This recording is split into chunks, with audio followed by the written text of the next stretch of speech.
Keyakinan orang mukmin nanti di surga itu melihat Allah apa enggak? Enggak, keyakinan umumnya yang hadir di sini. Melihat kan?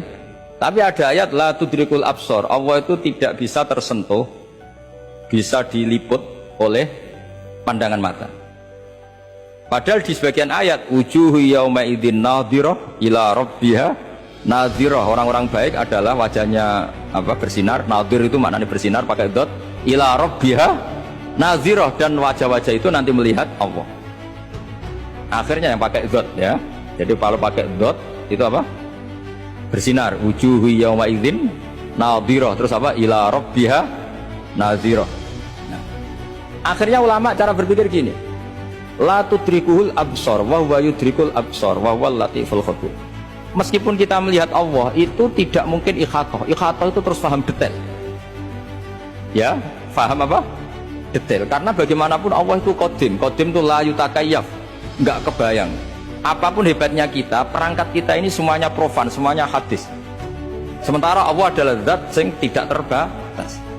Sehingga ya sudah, kita tidak akan melihat secara utuh, secara sempurna sampai kita paham.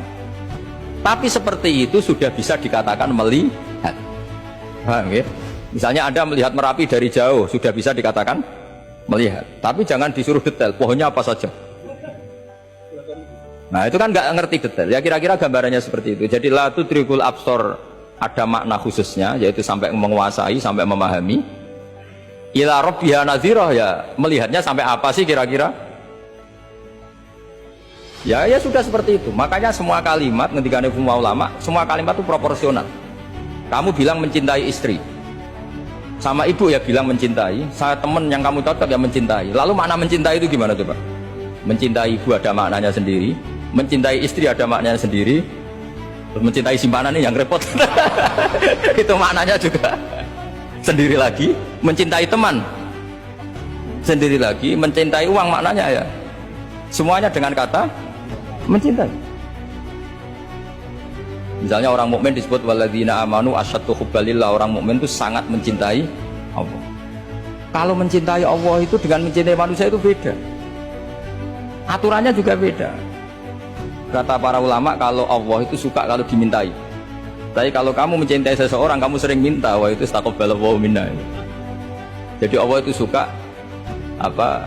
Allahu yaghdabu in tarakta su'alahu wa banu adam yaghdab. Jadi Allahu yaghdabu in tarakta su'alahu. Allah justru tersinggung kalau orang yang mencintai dia kemudian tidak sering-sering minta. Tapi kalau Bani Adam semakin sering dimintain malah nafsu ya, malah tersinggung, malah capek. Jadi sama-sama kalimatnya juga mencintai. Nah bayangkan Quran itu seperti itu. Min awali hatta akhiri, lafaz ini semua proporsional. Apa? Semua itu proporsional. Sehingga cara maknanya gimana ya tadi? Ada am, ada khos, ada mujmal, ada muqayyad.